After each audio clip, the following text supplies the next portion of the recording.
So Josephine, I'm so excited to have you here, and I really, really appreciate you taking the time to share your incredible story. Um, it's one that I think is unique to you, but also I think a lot of people have similar experiences or don't know where to turn. So you sharing this story is super helpful. I want to start at the very beginning and just bring us back to where you were in your life when you both your parents were diagnosed with cancer. First of all, thank you for having me. Excited to be here and definitely happy to share in my own story and what happened. So when I first found out my dad got diagnosed with lung cancer, I believe it was in 2019. At the time, I was working in the real estate industry, and I was really, really lucky. The company that I work with, the chairman of the company was very well connected. And at the time, when I found out and told him, he was kind enough to connect me. He knew somebody that sat on the board. I believe it was either at BGH or BC Cancer, and he reached out and put together a team, or who found out who the top oncologists were in that particular field in cancer, and allowed me to select who I wanted to treat my dad.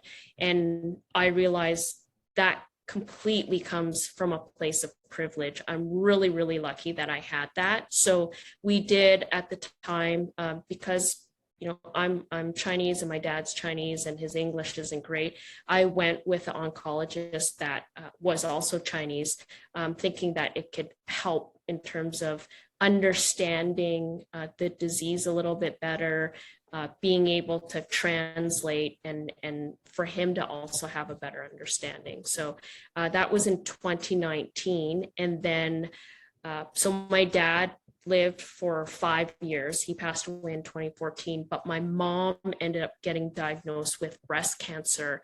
Probably, I think it was probably 2012-ish. So while my dad had cancer, my mom also got diagnosed. And yeah, so she was diagnosed with breast cancer. And to ask you, that's a lot of pressure for you to be the caregiver to both simultaneously. I'm assuming they leaned quite a bit on you being sort of the caregiver, but also the person who is helping taking care of their affairs. Right. What was that like?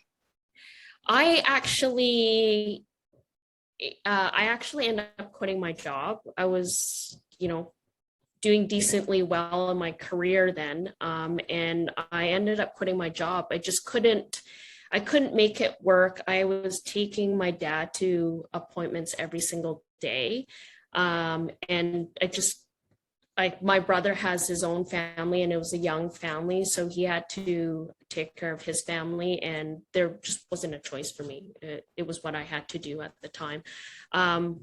It was pretty hard with my dad, because it was a bit of a roller coaster ride with him. As I said, he made it for 5 years. And then on top of that, add what happened with my mom. That was really scary. I was lucky enough that my dad was actually doing better.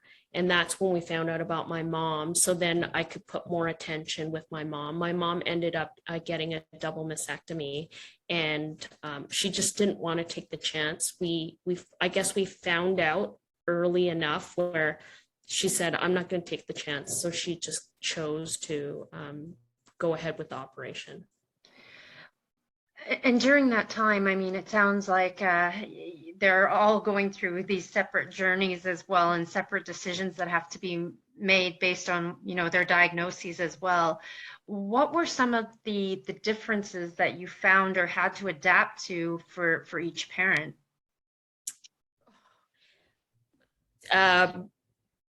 My mom was very positive, even though, she got diagnosed. Her thought was, you know what, I'll just do whatever it takes to get rid of it. That's why she decided to get the double mastectomy. They found through the scans basically cancer in one breast, but she didn't want to take the chance. And she was just always very positive. My dad was a fighter to the end. There were times you would think he would just let go, but he refused. And when all things didn't work, like he was willing to try anything and everything, which at times, that was great because he wanted to fight, but also it got to a point where it was exhausting. Like it was exhausting for me as a daughter and a caregiver. But I get it. I mean, he just had his first granddaughter, so he didn't want to go. So yeah, they're both fighters. Yeah. Well, and based on what you said about your dad, like he was willing to try anything. He did enter a clinical trial as well as part of his experience, correct? Yes, he did. So with his oncologist, I mean, she was incredible. She is incredible. She was able to find a clinical trial for a pill form of chemo. And by chance, it was based on his ethnicity, like being Chinese, being a certain age, being from a certain region, I believe, was also a factor that he qualified. And that as soon as he took that pill, it completely changed him. Like he was on the verge, and we thought he was going to go. He got so weak to the point where I remember he could no longer drive. He could no longer walk without a walker, or I would have to take him everywhere in a wheelchair. And he came back from that. So for me, it was a miracle drug. It was amazing. And I think it probably prolonged at least a year, if not 2 years of his life. So he got, and thank goodness for the oncologist, like she was able to get him into that trial. And then obviously with cancer, it got to a point where he was no longer, the pills were no longer working. And then that's when he ended up doing like the traditional form of chemo. And I think he did that for another year or so. Well, and looking back at the process, what was that process like for both you and your dad? So, the oncologist has this clinical trial. It's sort of new medication. What was your thought process, and how did you come together as a family to decide that this might be a good option? Dad kind of drove the boat on that one and was, yes, I'm going to take it for sure. Because again, he was willing to try anything and everything. I think for us as a family with my mom and my brother, it was understanding what the drug was all about. And, were there any symptoms or side effects, and, efficacy rates, like what has been done with that research. But at the end of the day, it was like we all supported my dad in whatever decision he wanted to take.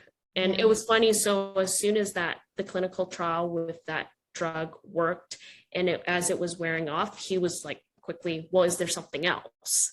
And he was willing to try something else. So that was our experience. Your dad sounds like he was just full of life until the very last day, hey? Oh yeah, he was a handful too.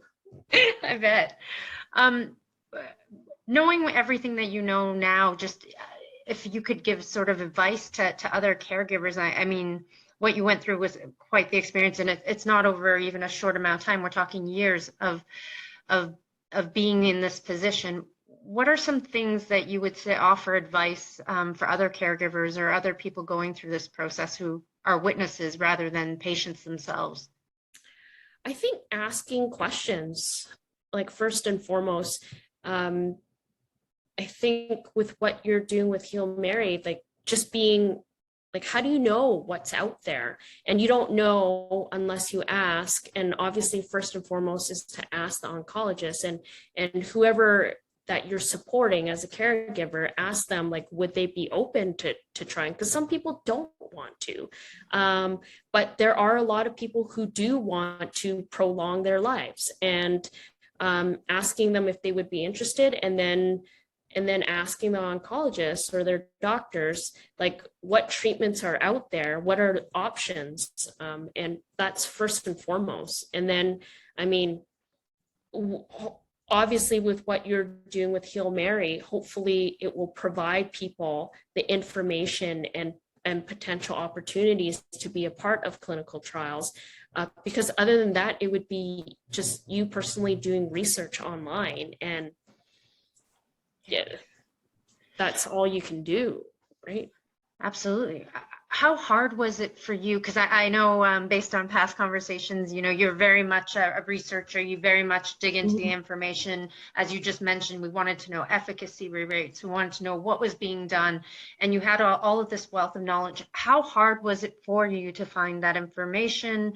Did you do research on your own? How did you approach it? All you can do is Google, right? I mean, thank goodness for Google, but it's almost like you become Dr. Google, and you're just out there looking for whatever you can. But then, there's also a lot of stuff that you don't know if it's credible or not out there. Yeah. Right. So how do you know?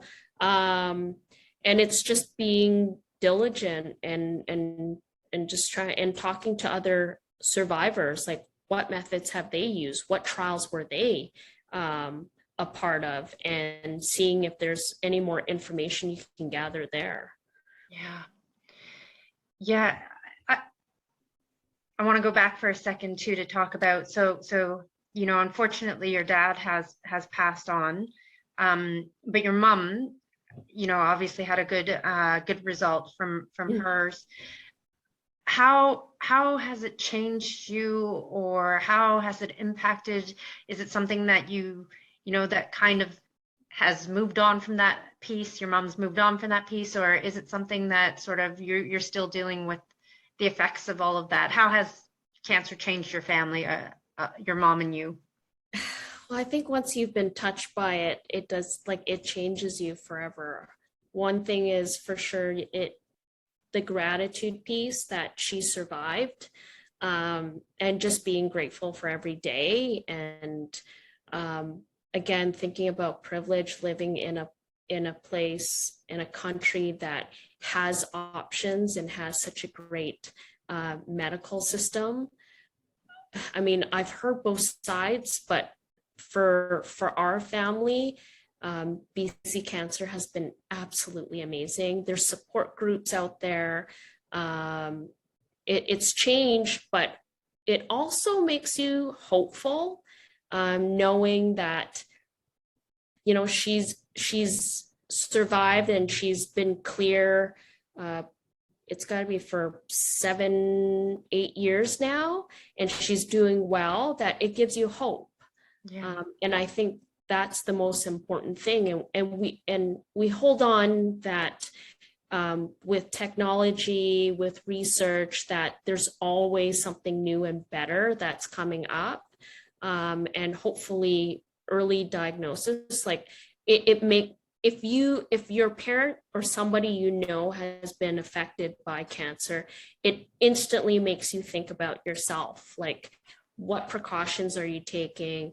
Are you going out there, like, prevention wise? Are you getting mammograms on an annual or biannual basis? And keeping that in mind, and even like supporting, like being able to support people, friends. A couple years afterwards also had another friend, both parents. Yeah. Same thing, had cancer at the same time. And then, but you've now gone through it, so you know how to support and try to just be there and empathize with people. I mean, I can imagine too the amount of stress that takes on you. Have you found that it's made you a little more resilient in life as well, or how has it affected you personally? Yeah, I mean, resilience for sure, but staying positive. Like, again, both my parents are fighters. Yeah. um, and there's just, you make the best out of each day and you spend every minute you can with your loved ones and you don't take anything like any of that for granted. And again, being grateful for the Medicare system that we have in place in Canada and in BC. And also, for innovators like yourself that are really doing something to try to provide access for everyone. I mean, that is huge. I think my parents are lucky that, not to say like toot my own horn, lucky to have myself and my brother, but for those that don't, who are maybe at later or older age, how do they make decisions? How do they get access? How do they find out what options are out there? I think, again, what you're doing is huge, like huge opportunity and hope and chance for other people. So it's yeah, whatever we can do to get the word out, to let people know that what you're doing it's really important work. Oh, thank you so much for that. I appreciate you saying that. So, do you have advice for, we talked about advice for other caregivers. Do you have advice for patients who are maybe going through the clinical trial process, who have maybe some fears about it, fears about the side effects? Do you have any advice for them as well? I would say, what's the alternative? Yeah. Right. And again, it goes back to what I said about privilege. Like, if you have the opportunity, there's a lot of people that may or may not have the opportunity. And at the end of the day, clinical trials is about like finding the right match too. Just because you want to participate, as I mentioned, when the first trial drug that my dad tried started wearing off, he was really adamant about trying something else, but there wasn't, like, he wasn't a match for something else at the time. So if there is that opportunity that you are, like, why wouldn't you try it? Cancer is something that touches everybody's lives now, like where we are, where we're living in society today, it touches everyone. It doesn't necessarily have to be a death sentence. There is hope. There is innovation right now, especially again with yourself and what you're doing with Heal Mary. But we have hope. There's innovation with new drugs every day. It's just, how do you get access and information to know whether or not you qualify? Yeah. And just be hopeful that you find the right fit for you. And again, keep asking questions. And asking your